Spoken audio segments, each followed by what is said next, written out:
नमस्कार दोस्तों, हमारे इस चैनल में आप लोगों का स्वागत है। आज के इस वीडियो में मैं आप लोगों को संपूर्ण शिव महापुराण के द्वितीय खंड के पहले अध्याय की कथा सुनाने जा रही हूँ। दोस्तों, यदि आप इस चैनल पर पहली बार आए हैं तो चैनल को सब्सक्राइब करके बेल नोटिफिकेशन ऑन कर ले, और यदि आपने सब्सक्राइब कर लिया है तो बहुत बहुत धन्यवाद। कथा इस प्रकार है। ब्रह्मा जी बोले, हे नारद, अब मैं तुमको शिव जी के अनादि चरित्र के विषय में बताता हूँ। जिस प्रकार सती ने दक्ष के घर में अवतार लेकर पुनः शिव जी के साथ विवाह किया तथा उन्होंने शिव जी के घर जो जो कार्य किए उन सब का विस्तार पूर्वक वर्णन करता हूँ। मैंने पहले 10 पुत्र उत्पन्न करके उनको आदेश दिया कि तुम सृष्टि की रचना करो। मेरे वे पुत्र मरीच, अत्रि, अंगिरस, पुलस्त्य, पुलह, क्रतु, भृगु, वशिष्ठ, नारद तथा दक्ष हैं। मैंने इनको मानसी सृष्टि पर उत्पन्न किया, परंतु जब मैंने नारी स्वरूपा परम सुंदरी सरस्वती को उत्पन्न किया तो उसके मनमोहक सुंदर स्वरूप को देखकर मेरा हृदय काम के वशीभूत हो गया। अस्तु उसे देखकर मेरे हृदय में भी उसके साथ मैथुन करने की इच्छा उत्पन्न हुई, क्योंकि उस समय मेरे हृदय में कामदेव प्रवेश किए हुए था। मुझे सरस्वती के साथ मैथुन करने के लिए उत्तर देखकर मेरे सभी पुत्र हाहाकार करने लगे और वे सब मुझे उस भारी पाप से बचाने के लिए भगवान सदाशिव से स्तुति करने लगे। उस समय शिव जी ने प्रकट होकर मुझे उस नरक देने वाले महाभयानक पाप से बचा लिया। सूत जी बोले, हे ऋषियों, ब्रह्मा जी के मुख से यह वृत्तांत सुनकर नारद जी ने कुछ देर तक विचार करने के उपरांत उनसे इस प्रकार कहा, हे पिता, आप संपूर्ण सृष्टि के स्वामी तथा सबको उत्पन्न करने वाले हैं। इस समय मेरा हृदय अत्यंत चिंतित है, अतः आप संपूर्ण संशय को नष्ट करने के लिए इस कथा को विस्तार पूर्वक कहिए। आपका मन इस प्रकार क्यों अधीर हुआ? आपकी सेवा करने वाले मनुष्यों को ब्रह्म ज्ञान की प्राप्ति होती है, अतः आपके द्वारा ऐसा कर्म होना अत्यंत आश्चर्य की बात है। ब्रह्मा जी ने उत्तर दिया, हे नारद, तुम ध्यान देकर सुनो। मैं तुमसे मुख्य वृत्तांत भली भांति समझाकर कहता हूँ। भगवान सदाशिव की माया धन्य एवं अपरंपार है।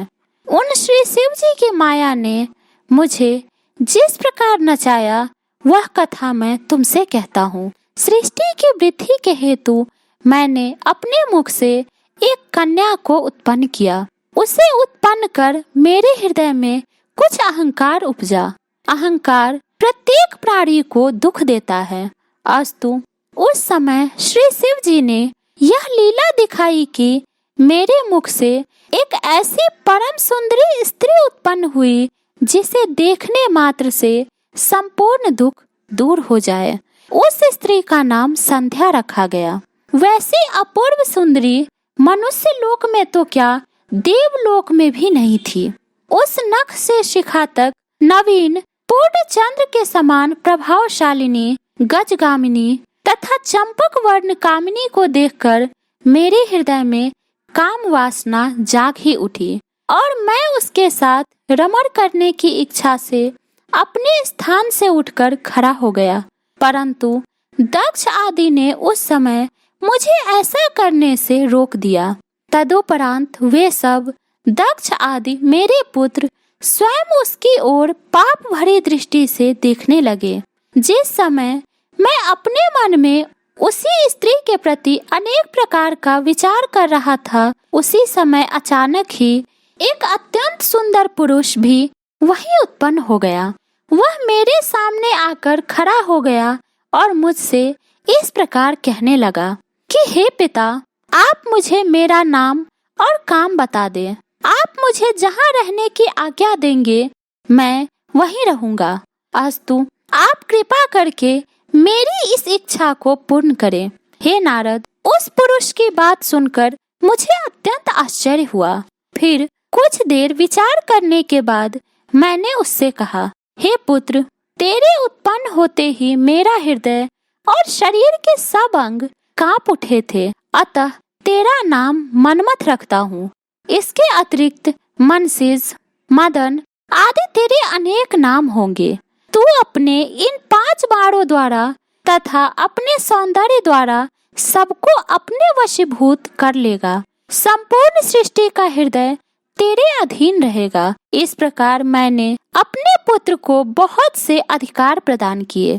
अपने कार्य को इस प्रकार संपन्न हुआ देखकर मेरे हृदय में प्रसन्नता भर गई तथा अत्यंत अहंकार भी उत्पन्न हुआ।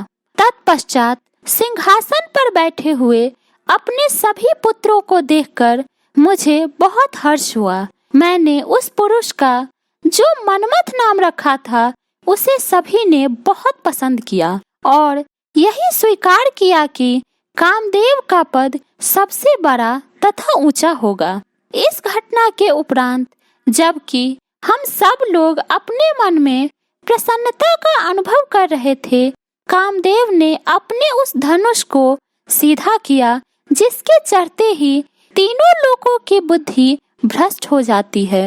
उस धनुष को चढ़ाए हुए मेरे पास आकर खड़ा हो गया और मन में यह विचार करने लगा कि मैंने उसे जो वरदान दिया है उसकी परीक्षा करके देख ली जाए।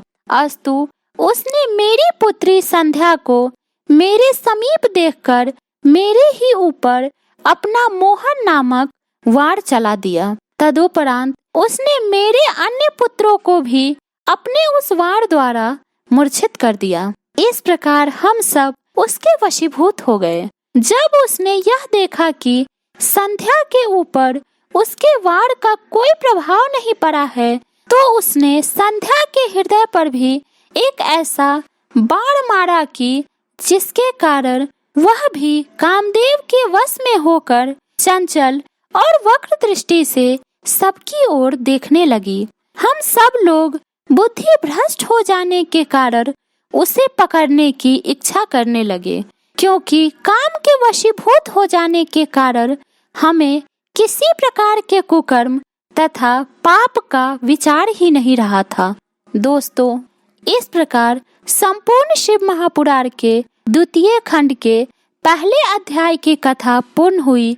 यह कथा आपको कैसी लगी हमें कमेंट में बताने का प्रयास करें। वीडियो को लाइक करें और अपने दोस्तों के साथ शेयर करें। यदि आप इस चैनल पर पहली बार आए हैं तो चैनल को सब्सक्राइब करके बेल नोटिफिकेशन ऑन कर ले, और यदि आपने सब्सक्राइब कर लिया है तो बहुत बहुत धन्यवाद।